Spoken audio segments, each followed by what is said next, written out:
Bienvenidos a una nueva semana en Agenda Económica PM de CNN Chile, que va a ser, tal como la anterior, una semana y una agenda totalmente previsional. Ustedes lo están viendo, ya está en la sala de Senado la reforma de pensiones.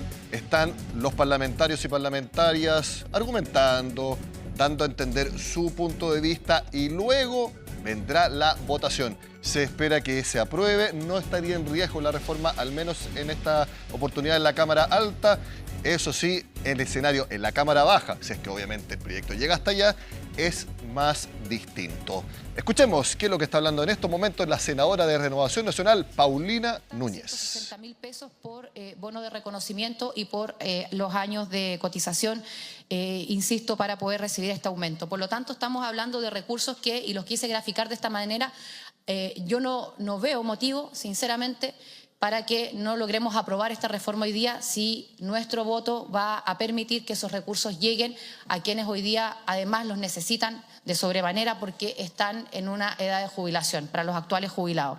Y yo sé, presidente, que en todas estas cuestiones no solamente es el factor técnico que se da con más presencia, con mayor fuerza en las comisiones, sino que es el factor político, y hay que decirlo. Evidentemente esto no es un corporativo, no es una organización social, es el Congreso Nacional, donde tenemos el deber y la labor de representar a nuestros territorios y también con nuestras ideas a quienes optaron por nosotros, pero creo que es muy importante recordar en este minuto que las calculadoras hay que dejarlas al lado.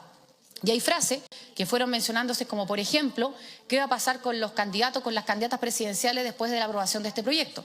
Si esto iba a impactar para aquellos que a lo mejor no podrían gobernar de buena manera, aumenten las encuestas.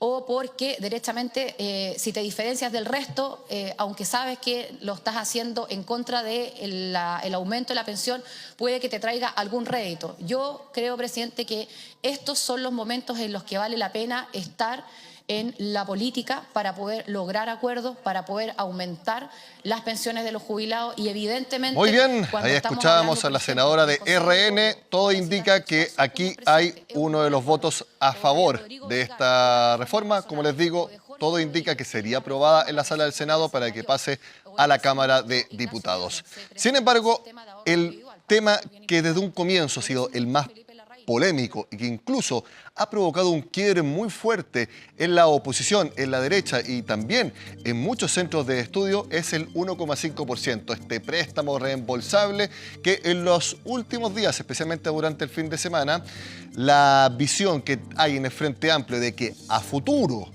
se pueda discutir que ese 1,5%, en vez de ser un préstamo reembolsable, vaya directo al Seguro Social y no vuelva a capitalización individual, esa sola idea, bueno, ha provocado bastante discusión. Y remarca lo que les digo, que el 1,5% ha sido lejos el punto más polémico de toda la reforma. Tal como lo explica Natalia Muñoz.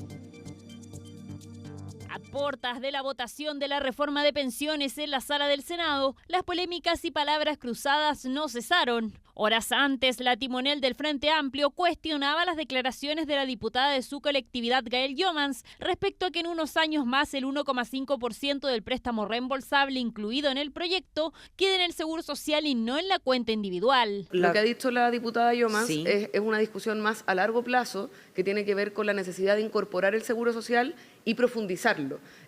Yo no comparto el tono en el que pareciera haber una idea de que esto se va a revisar. Sí, yo tengo una diferencia con respecto al momento en el que eso se plantea. Dentro de los acuerdos alcanzados en la Comisión del Trabajo y Hacienda es que 4,5% de la cotización irá directo a las cuentas individuales de los trabajadores, mientras que 1,5% un préstamo reembolsable. Según el gobierno, su devolución no está en duda ni debe ser discutida. No lo voy a ligar a las declaraciones de la diputada Jomans porque yo entiendo que lo que ella planteó tenía un sentido distinto. Lo que me importa es darle la seguridad a la ciudadanía que esta ley contempla un nivel de seguridad y de protección a esta obligación que es incluso mayor que a un bono de tesorería que se transa en el mercado. Si bien la diputada del Frente Amplio aclaró sus dichos, desde Chile Vamos dicen que el debate no se debería volver a abrir. Si en 20, en 30 años más evaluamos que las jubilaciones no son suficientes y que el mecanismo contemplado en esta reforma, que tiene que ver con el seguro social, es un buen mecanismo, que se mantenga entonces el seguro social. Para mí nunca va a ser el momento de plantear que no se cumpla finalmente con la devolución del préstamo. Y la ley es clara y luego del paso por Hacienda no solamente se refuerza la propiedad de ese préstamo, que genera la mayor de las garantías de que esta plata finalmente va a ser devuelta a todos los chilenos. Pero el Ejecutivo no descarta abrir la posibilidad a futuro, tal como el proyecto que buscan ingresar que incorpore un inversionista estatal que compita con las AFP. Nosotros estamos hoy día concentrados en sacar esta reforma y lo que después venga lo va a decidir el pueblo de Chile. Por ahora se mantendrá la discusión ligada a los acuerdos, con el fin de que la reforma avance y logre salir a ley esta última semana de enero. Y ese préstamo se tiene que devolver. O sea, no podemos ser pero tan desaprensivos, tan poco comprometidos con los acuerdos que se hacen por el bienestar de los chilenos. La gente va a comparar y la futura generación va a poder decidir si este tipo de mecanismos de seguro social se mantienen, se hacen permanentes, pero lo que no está en duda es que el dinero del aporte a los empleadores a la cuenta de las personas se devuelve. Sin embargo, hay puntos que podrían retrasar el debate, como la petición de que se baje a 8 años el mínimo de tiempo cotizado para que las mujeres accedan al beneficio de 0,1 F por año de cotización. Creo que evidentemente es un avance el haber bajado de 13 a 10 años, pero lógicamente si se puede hacer algo más en la sala, bueno, vamos a concurrir con el voto, pero presionar o cuestionar el voto de la reforma a este punto, a mí a esta altura me parece que no es razonable. Debate que podría continuar en la Cámara de Diputados y eventualmente también en una comisión mixta. Bueno, el centro de estudios que ha estado más en contra de este préstamo, este 1,5% reembolsable, ha sido Libertad y Desarrollo. Conversamos ahora junto a su directora ejecutiva, Bettina Horst, a quien vemos en pantalla. Gracias por estar en Agenda Económica, Bettina. ¿Qué tal, Nicolás? Buenas tardes, gracias por la invitación. Gracias a ti por estar con nosotros. Bettina, en Libertad y Desarrollo mantienen exactamente la misma postura desde un principio, donde han considerado que este 1,5% es reparto. A ver, lo que nosotros hemos planteado es que esta reforma efectivamente incorpora un componente de reparto permanente en nuestro sistema de pensiones, que es el 1% adicional de cotización que se viene creando, es un componente permanente. Y en relación al préstamo, lo que hemos planteado es que, dado que los trabajadores van a estar obligados de prestarle recursos al fisco, el fisco le va a dar una tasa de interés más baja de lo que recibiría si es que esos recursos estuviesen invertidos junto con con el resto de sus ahorros previsionales, por lo cual ahí hay una parte también que no recibe el trabajador a cambio, por lo cual ahí también se genera un espacio, un ámbito de reparto en el sistema de pensiones. Esa parte de la rentabilidad obviamente se hacen ejercicios teóricos y tiene que ver también porque los activos, cuando se transan en el mercado, ahí es cuando se mide su real valor. Aquí el componente principal de su crítica es que ese 1,5% no va a estar transándose. Y eso entonces es lo que a juicio de ustedes le resta valor y que eso impactaría en la devolución que a futuro tendrían las personas que le hacen ese préstamo. No, Nicolás, esto no es algo hipotético. De hecho, las mismas simulaciones que ha entregado el gobierno, ¿no es cierto? Porque también, ese es otro tema a destacar, dada la premura con la que se está legislando, algunos han llamado a matacaballos, ha sido muy difícil tener evaluaciones, simulaciones independientes de las cifras que ha entregado el gobierno. Tanto así también fue el caso del Consejo Fiscal Autónomo, que dijo que no fue capaz de, por la premura en el tiempo, de evaluar los números en forma independiente de la información que le iba entregando el gobierno. Pero bueno, dicho eso, en ese mismo informe del gobierno, el mismo gobierno reconoce e indica que la rentabilidad que se le pagará a los trabajadores, a los cotizantes, por ese préstamo forzoso, es más baja de lo que va a ser invertido esos recursos por el fondo. Es un 2,5% lo que se le entrega a los trabajadores versus un 3,9% que es lo que ellos estiman que podría rentabilizar el fondo, por lo cual acá no es un caso hipotético, es un tema que el mismo gobierno lo ha planteado de esa forma. No, me refería a que la teoría económica dice exactamente lo que tú mencionas, no es que sea hipótesis. Perfecto, sí, yo creo que, Nicolás, acá lo importante es más que hablar de divisiones, nosotros como centro de estudio independiente de todo partido político, lo importante es levantar las alertas en el debate y que se hagan cargo de ellas, ¿no es cierto?, en la tramitación legislativa para que hayan mejores proyectos. Y ahí hay un tema que también llama la atención, porque uno de los principales elementos que consideró y que estableció el Consejo Fiscal Autónomo era que precisamente esta reforma generaba muchas dudas respecto de su sostenibilidad fiscal y cuál era el efecto en las cuentas fiscales. Y la verdad que ese que fue el principal argumento y la primera alerta que levanta el Consejo Fiscal Autónomo no fue recogida por la Comisión de Hacienda del Senado, no fue recogido por el Ministerio de Hacienda y es un tema que hoy día se está votando en la sala y que, tal como lo planteó el mismo Consejo Fiscal Autónomo, es una reforma respecto a la cual hay serias dudas en cuanto al efecto fiscal que va a tener y si esos recursos van a estar o no presentes. Ahora, Bettina, obviamente las personas tienen que guiar sus opiniones con personas que ellos sigan en cuanto a su calidad técnica, en cuanto a su expertise. Y en el último tiempo, hablo del tiempo desde que conocemos las indicaciones, cada vez más son las ex autoridades económicas que le han dado el visto bueno a este proyecto. Lo último que vi fue a José Gregorio, expresidente del Banco Central. También le dio el visto bueno a Rodrigo Vergara, Klaus Schmidt-Hebel, anteriormente Felipe Larraín, personas también que saben mucho de pensiones como David Bravo, incluso Cecilia Cifuentes, parte de la mesa técnica de pensiones y que es muy cercana al Partido Republicano. Entonces, hay otros proyectos en que prácticamente todos transversalmente en el área económica están o a favor o en contra. Y aquí son, a mi juicio, y solamente haciendo un recorrido rápido, son más los que desde el área económica apoyan este proyecto que los que no. Ahí Libertad de Desarrollo y otros son más minoría que en otras ocasiones. Entonces, al menos para quienes estamos viéndolo desde más lejos, por lo menos por lo que han dicho públicamente reconocidas ex autoridades económicas, al menos hay, por lo menos desde el punto de vista de ellos, algo de lo cual darle el visto bueno a esta reforma. Sí, claro, y todos ellos también, tú has planteado las entrevistas de, por ejemplo, Rodrigo Vergara, expresidente del Banco Central, de un Klaus Schmidt-Hebel, que es una persona muy activa en el debate y muy crítico también en distintos momentos de este debate, y todos han levantado la alerta respecto de la sostenibilidad fiscal y todos indicaban que era necesario mejorar ese aspecto.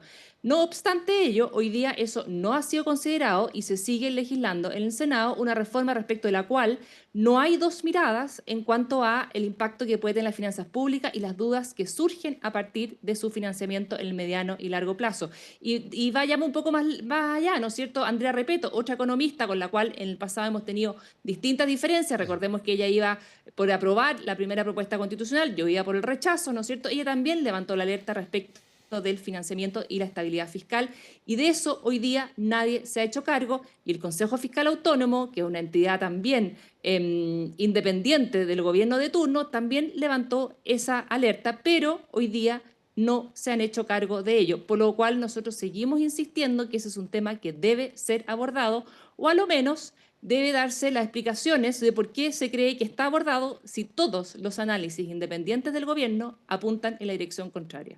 El problema que, a juicio de ustedes, no esté asegurada su sostenibilidad fiscal en el largo plazo, por ejemplo, es que no se pueda devolver el préstamo reembolsable en 20 o 25 años más.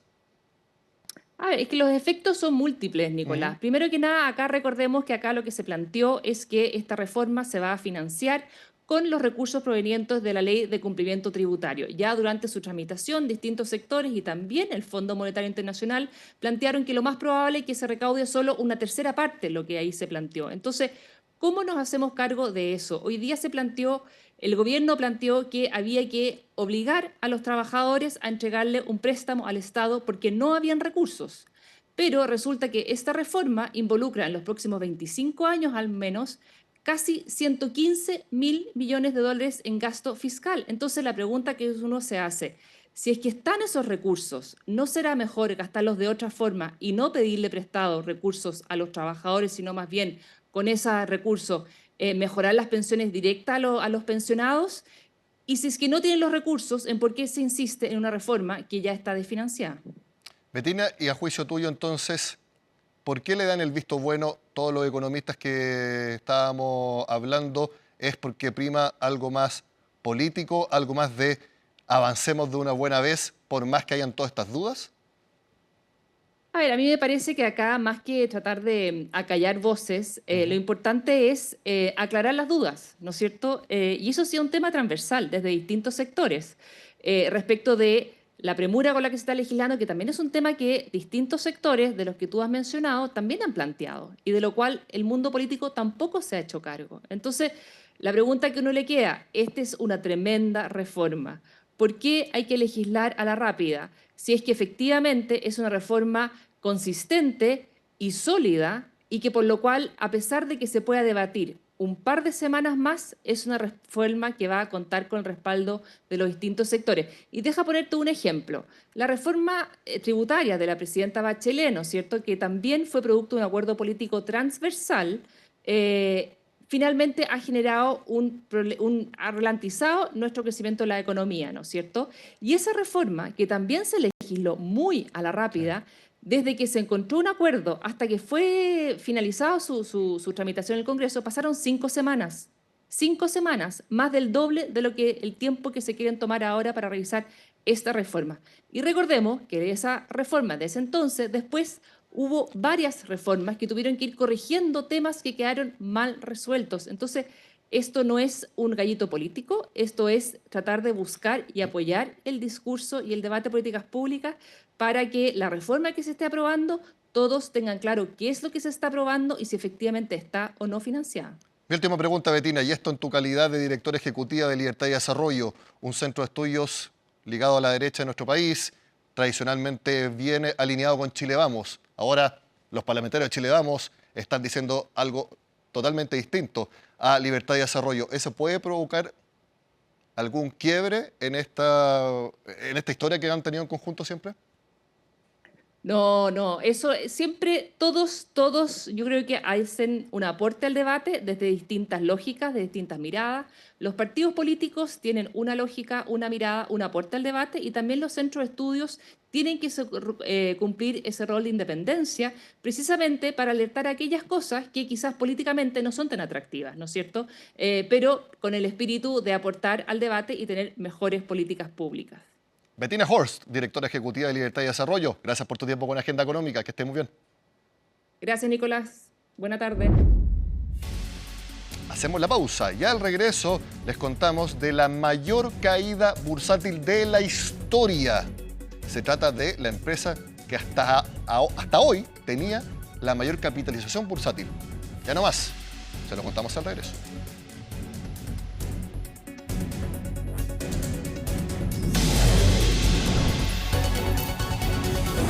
DeepSeek, apréndanse ese nombre porque provocó la mayor caída bursátil de la historia para una firma. Se trata de Nvidia, que ve cómo DeepSeek puede ser el nuevo ChatGPT, que le pueda quitar clientes. Por eso, miren en la portada de Bloomberg. Nvidia tuvo una caída de, esto no está mal escrito, esto es así, 589.000 millones de dólares. Reiteró la cifra. Nvidia perdió en capitalización bursátil 589.000 millones de dólares, más o menos 1,7 veces el PIB de Chile, en un solo día, para que entendamos la magnitud de lo que estamos hablando. ¿Por qué? Porque este motor de inteligencia artificial que anunció esta empresa china, DeepSeek, se cree que puede hacer más que ChatGPT y más barato. Así de simple. Y también lo comentaron los analistas de mercado. Hoy vemos fuertes caídas en las acciones ligadas a la tecnología en Estados Unidos, que ha llevado a los índices más pesados de Wall Street a mostrar rendimientos negativos. Esto después que conocimos el lanzamiento de DeepSeek, que es una compañía china que lanzó lo que viene siendo su inteligencia artificial con un chat muy similar al famoso ChatGPT. Lo que está haciendo es que es más eficiente para alcanzar los mismos resultados que hemos visto en otras grandes empresas como en OpenAI y también Google. Cabe destacar que este lanzamiento de esta startup china también va generando un componente adicional en lo que viene siendo las guerras comerciales que hemos visto entre China y Estados Unidos, ya que ahora también habría una competencia bastante reñida en lo que es la tecnología que está detrás de la inteligencia artificial. 17% entonces cayeron las acciones de Nvidia, una baja bursátil de 589.000 millones de dólares. Imagínense lo que vale esa empresa de todas maneras, impresionante. Bueno, esta semana hay tasa de interés, mañana, martes, acá en Chile y también en Estados Unidos. ¿Cuáles son las expectativas? Nos cuenta Fernanda Moya. Este martes esperamos la decisión del Banco Central en torno a la tasa de política monetaria y que las últimas proyecciones han dado cuenta de que el ente regulador mantendría un tono cauteloso y que situaría la tasa de interés en un 5%, que podría mantenerse por gran parte del 2025.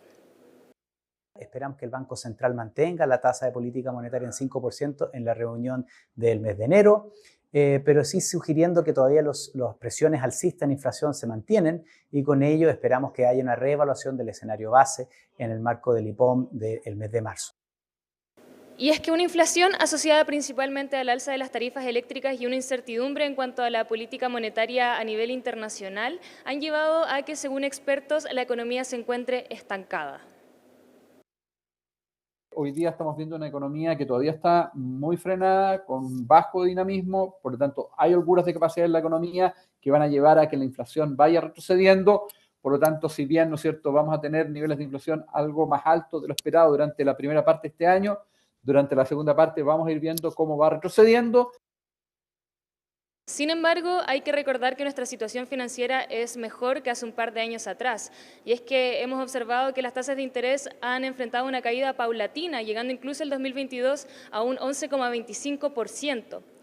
En este escenario de tendencia a la baja, los economistas aseguran que el acceso al crédito ha sido mejor, lo que sin duda es una buena noticia para las familias. Esto en el corto plazo.